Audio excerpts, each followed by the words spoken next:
qarindoshlar. Sharq Turkiston Surgundi hukumati televiziyasining xabarlar programmasida ko'rishingizni qisman qarshi olamiz. Türk Dünyası Yardımlaşış ve İttifaklaşış Cemiyeti, Şarkı Türkistan İnsan Hakları Gözetiş Teşkilatı, Şarkı Türkistan Surgundi Hükümeti ve Şarkı Türkistan Milli Uyg'unish Teşkilatı'nın uğurlaştırışı, Türk Dünyası Yardımlaşış ve İttifaklaşış Cemiyeti'nin sahipxanlık qilishi bilan İstanbul'da Xitoyning Sharq Turkistondagi Uyg'ur ve başka Türkiye millatlarga yurgizayotgan irqiy qirg'inchilikni xalqaro sudda jazolashga aloqador axborot e'lon qilish yig'ini chaqirildi. Yig'inga Sharq Turkiston davosiga mas'ul advokat Rodni Deksun boshchiligidagi advokatlar gruppasi, fidoyi advokat Guldan Sönmez xonim, Sharq Turkiston davosiga ko'ngil bo'ldigan fidoyilar, nurg'ulg'an muxbirlar va Sharq Turkistonlik qarindoshlar qatnashdi. Yig'in boshlanish bilan tang irqiy qirg'inchilikda hayotidan ayrilgan Sharq Turkistonliklar uchun 1 minut sukut tutirib, ularning ro'yiga duo qilgandan keyin avval Turkiya Cumhuriyetining, ondan Sharq Turkistonning davlat marshi o'qildi.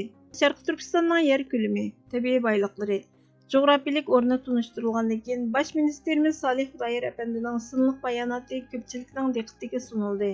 Bosh ministerimiz Salih Xudoyer apandi Xitoyning Sharq Turkistonni qonunsiz ishg'ol qilib olgandan keyin Sharq Turkistondagi Uyg'ur va boshqa Turkiya xalqlariga yurgizib kelayotgan irqiy qirg'inchilikni tafsiliy anglatdi va Turkiya davlatidan Xalqaro jinoiy ishlar sud mahkamasiga sunilgan Sharq Turkiston davosini qo'llashni, Türkiye Cumhuriyeti Devleti'nin Xalqaro Adolat Mahkamasida Xitoy ustidan parallel da'vo etishini, Xitoyning Sharq Turkistondagi Uyg'ur va boshqa Turkiya xalqlariga yurgizayotgan bu vahshatni irqiy qirg'inchilik deb tunishini, Sharq Turkistonni Xitoy tarafidan ishg'ol qilingan davlat deb e'tirof qilishni talab qilganligini aytdi. Undan keyin Türk Dünyası Yardımlaşış Cemiyeti'nin raisi Xalit Kanak apandi Xalqaro jinoiy ishlar sud mahkamasining advokatlarining Xitoyda Olimpik tadbirkor yig'ini chaqilayotgan mezgilda Xitoyni jazoga tortishni talab qilganligini, Jinoiy ishlar sud mahkamasining Sharq Turkistonning davosiga mas'ul advokatlarining dalil isbotlarni yig'ish va sudchining tekshirib jazolash uchun topshirganligini aytdi.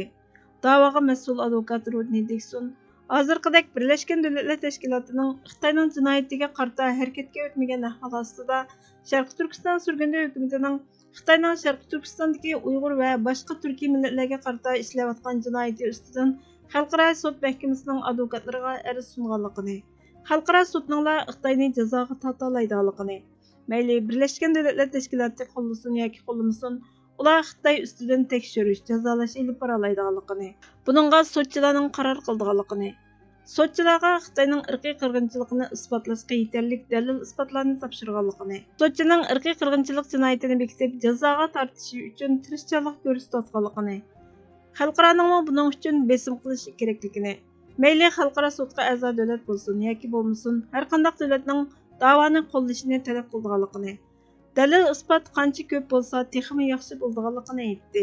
Fidoyi advokat Guldan Sönmez xonim Turkiya amaldorlari va turk sudchilaridan sudchiga topshirgan da'voni qo'llashni talab qilganligini, Xitoyni Turkiyada jazolash orqali Turkiya davlatining zolimlarni jazolash, mazlumlarga yer yo'lakda bo'lish ma'noyatidan huzurlanishni umid qilganligini, insonlikqa qarshi ishlangan jinoyatning butun insoniyatning ko'z oldida jazosini tortishi kerakligini aytdi.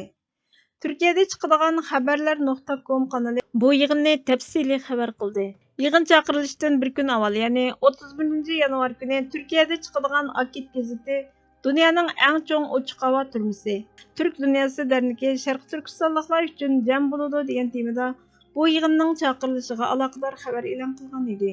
Sharq Turkiston Surgundi hukumati Twitter hisobida Turkiya Tashqi ishlar ministrligi va hukumatlarni Xitoyning Sharq Turkistondagi Uyg'ur va boshqa Turkiy millatlarga yurgizayotgan vahshiylikni irqiy qirg'inchilik deb e'tirof qilishni, xalqaro sudga tajovuzchi Xitoy amaldorlari ustidan sunilgan da'voni qo'llashini talab qilganligini bildirdi.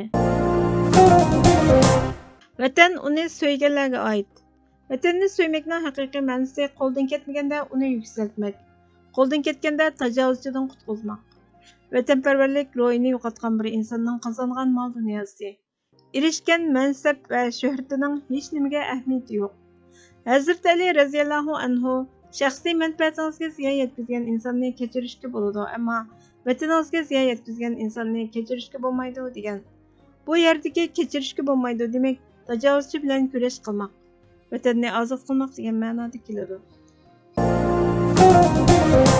Hurmatli ko'ruvchilar, xabarlarimizdan ko'rganlar uchun ko'p rahmat.